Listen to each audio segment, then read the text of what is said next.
let's talk about, I guess, the days leading up or the day going into the day that changed your life. I started scrolling through Facebook, and about a week or two before that, one of my friends had passed away. And I'd missed his celebration of life up in Valpo, which I was kind of torn about. And I found out that his burial was going to be that coming Friday. So this is on Wednesday evening, and the funeral was going to be Friday at 11 o'clock in the morning down in Missouri. And I'm like, well, I feel really bad for missing it, and I'm texting his mom, and I'm like, hey, I really want to be down there. Can you please text me the information, the funeral home, all that, so I can be there and pay my respects?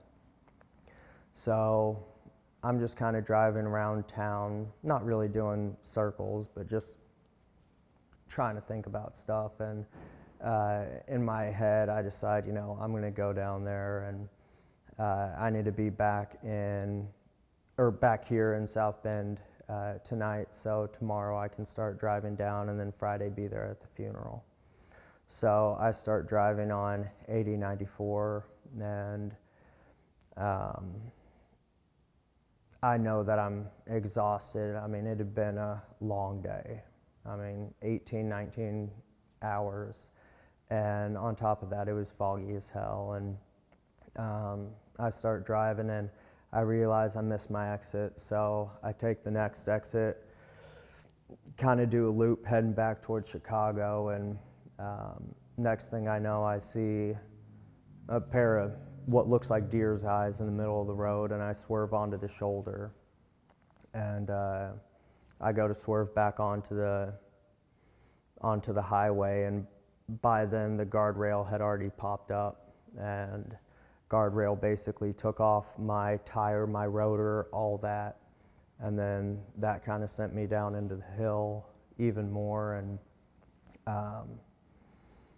the entire wreck, I remember some parts of it, but once I start going sideways down the hill, I kind of started blacking out, and I rolled my truck, from what they say, twice going down there through a river, and then I land up under the bridge after, because looking at my truck, my front end had been pushed in, which, talking to the tow companies and talking to some of the state patrolmen, they think that I kind of hit the bank of the creek and then landed. I don't really remember much of that. After at least the first roll, I don't really remember much of that. But I kind of come to a little bit after that, and I realize that I can't feel my leg, I can't move my toes, I can't do anything like that. And by then I'm like, that's probably not good. And I try calling for, because my phone was, being that it was a road that I've traveled so many times, because I always travel that back and forth, working out in Gary, I didn't really think to have Google Maps up or really even charge my phone. And so my phone had been just sitting in my passenger seat.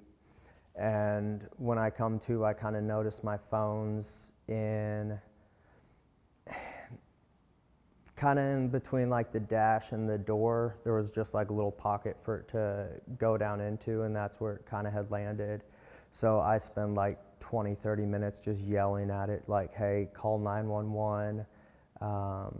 I don't have any power in my truck, or I'd be, blaring on the horn, or I'm just kind of frantically hitting the 911 button that my truck had, and because I know I'm about in a spot that nobody can see. And after doing that for about an hour, I pass out and wake up the next morning, and that's when I kind of start assessing my situation, how bad everything is and things like that. And that's when I realized that this leg is completely pinned. I don't know the situation of it, but I woke up, which means that I probably am not losing a whole lot of blood. I know this leg is kind of pinned, but I can kind of move it up and down a little bit.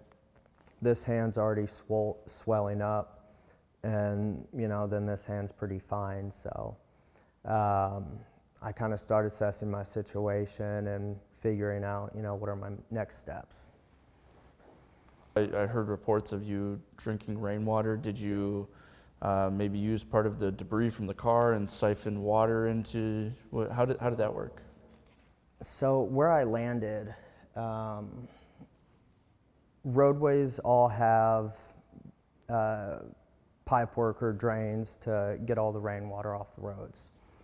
And I somehow landed directly underneath one, or my sunroof did. And through all the rolling and stuff like that, all the windows in my truck were just busted out, as they probably should have been. And that drainage spout was directly above my sunroof, and a day into it, it starts raining for the first time, and that's when I realized, oh, I have water falling down. And I take kind of that visor that covers up the sunshade, and I can kind of put a bend into it to where that'll just funnel all the water straight to where I kind of want it.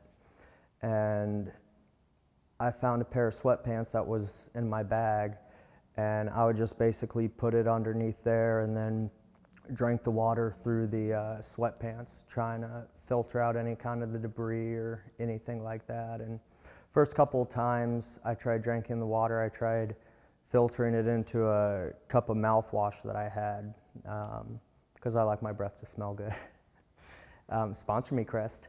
And so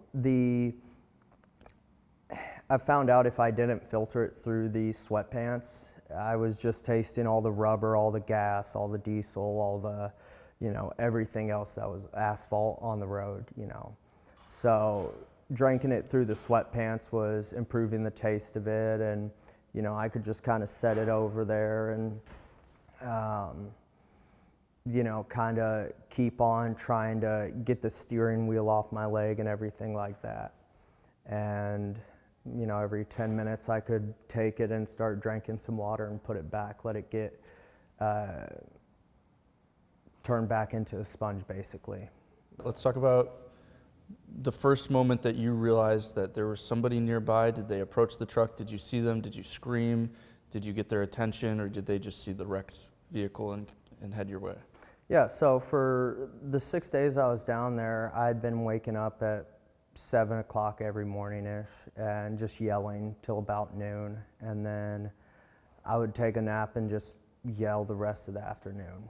And, that morning was no different. I decided to write my obituary that morning, and because I'd kind of given up hope that day. And I spent a couple hours yelling and, just thinking about different ways of still trying to get out of there. One of my thoughts was kind of going up in a blaze of glory, literally. And I decided I wanted to sleep on it before I, made any rash decisions. And so I went to sleep and kind of woke up a little bit later, and there was just something in my mind that told me to wake up.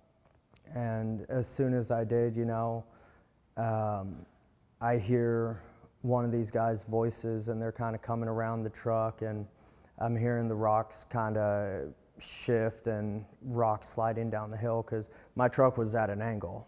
And so I'm hearing these voices, and my brain's still not really processing that it is a person's voice, and I'm kind of thinking that I'm hallucinating these voices maybe. And Mario, one of the two guys, Mario and Navardo, Mario kind of pulls back the curtain airbag, and he looks at me, he's like, "Are you alive?" I'm like, and I still can't believe it's a person. And so I ask him, I'm like, you know, are you real? Because I don't believe he's real. And, you know, I think it clicked for him quicker than it clicked for me. And he's like, you don't live here, do you? I'm like, no, I was in a car wreck. And by then his son-in-law, Navardo, decides he's going to call 911 and start getting them to come. And for the first time in 6 days, because being under interstate, I hear cars and I hear sirens all day long. And for the first time in those 6 days, the sirens stopped right above my head. And I don't think it was till I was actually in the helicopter that my brain actually processed that I was being rescued. And it wasn't really until I was in the ICU where I'm like, I'm gonna live, you know? And, you know, just the raw emotions of everything that happened and during the rescue and during, you know, being flown out from the hike. I shut down the busiest highway in America for 3 hours, just dead stop. And that's gonna be, I'm gonna get like a little plaque that says that. And either like a little plaque or a little trophy with like a model of my truck on it. Like, yeah, I stopped the busiest highway for 3 hours.